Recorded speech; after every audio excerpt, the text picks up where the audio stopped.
Okay, so the first one we're going to start with is first order integrated laws. So anytime you read a question and it says first order, or this reaction is first order, that means we're going to use the first order equation. Now, the important thing for all these integrated rate law problems is to know the formulas. If you know the formulas, that's all you need to get the problem right, and how to use a calculator. But I'm sure you know how to do that. And if not, I'll go through it when we get to the calculator part in a little bit. But the important part is the formulas, all right? So I've written them all down right here. Hopefully you already have them, but if not, they're right here. This is the equation for the first order reactions, all right? This one right here. This is the equation for the second order, all right? Sorry, this is a little blob right here. This is a plus, so just ignore that right there. And then this is the equation for zero order reactions, all right? Now, in all of these, this reactant that's in the brackets is the reactant it's asking for, all right? So I'm going to do an example from the homework. This one says the gas phase decomposition of phosphine at 120 degrees Celsius, and then it's going to give me an equation. It says pH3 gas, and then the arrow sign, 1/4 P4 gas plus 3/2 H2 gas. It says is first order in pH3 with the rate constant of 1.8 times 10 to the negative 2 S negative 1. All right, so a few things to note right off the bat. The first is we can totally ignore the first two lines. The gas phase decomposition of phosphine at 120 degrees Celsius, we don't need to know any of that. We don't need to know the temperature. We don't need to know what element it is. We don't even need to know the chemical reaction, right? The equation that it gives us, the pH is equal to whatever, I don't even care. We don't even know about that, all right? But what is important is when it starts talking about the order, all right? It says in first order, all right? So that means we're going to use this first order equation right here, not any of the other ones, because it says it's first order. So this one right here is first order in pH3. All right, so now that tells us that we're looking for pH3, the numbers that correspond with pH3.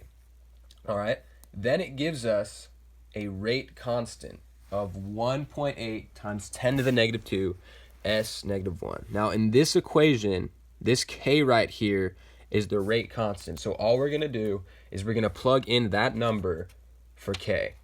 All right, so that's the first step, is you're going to look at what the equation gives you, and you're just going to plug it right back in. So the first thing it gave us is K.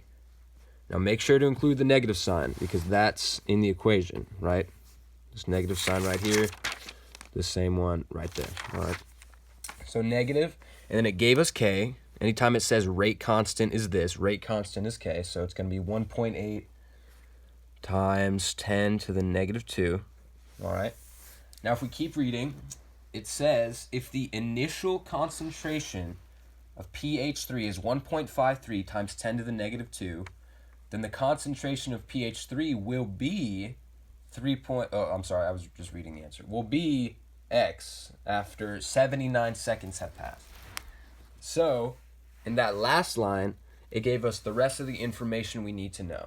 All right, let's see what it gave us. It says if the initial concentration of pH3 is 1.53 times 10 to the negative 2, well, now we know it gave us the initial concentration, right? Reactant initial, there's one on the bottom here. It says if the initial concentration is 1.53 times 10 to the negative 2, well, now we know that it gave us that. So we can go ahead and write that in. Make sure to put ln, and then on the bottom, because that's where the initial reaction goes, we're going to put what it gave us, which is 1.53 times 10 to the negative 2. All right. Then it says the concentration of pH3 will be what? Now notice how it says will be. That means it's asking for the concentration in the future, right? And the concentration in the future is just the final reactant, the final concentration of the reactant. Because we don't know it, then we can put an X here because we know that's what it's asking for. All right, so we don't know this one. This is the one we're trying to solve for. But if we keep reading, it says, what is the final concentration of pH3 after 79 seconds have passed? So that's the final part, right? We got this T right here. Well, it gave us T. T is 79 seconds, so we can just put this little 79 right here. All right. Now, the last step, the easiest step, is just the math. All right, so the first thing you're going to do in your calculator is you're going to multiply these two together. All right, so 1.8 times 10 to the negative 2 times, you can't see that, there we go, times 79 is equal to 1.422. But don't forget this negative right here. So that's going to make it negative 1.422. All right, you got that? Now, after you've multiplied those two together, and don't forget the negative, what you're going to do is you're going to press this button right here, these two buttons. You see the second one, this blue second, and then this LN button. All right, so if you go second, LN, you're going to come up with this E with this little box at the top. All right, and all you're going to put in that box is this number that you just found. So it would be negative 1.422. All right, that's all you're going to do. E to the power of negative 1.422. And all you did to get that was a second and then this LN button right here. All right, then you're going to press enter. All right, and it gives us 0.241. We'll call it rounded.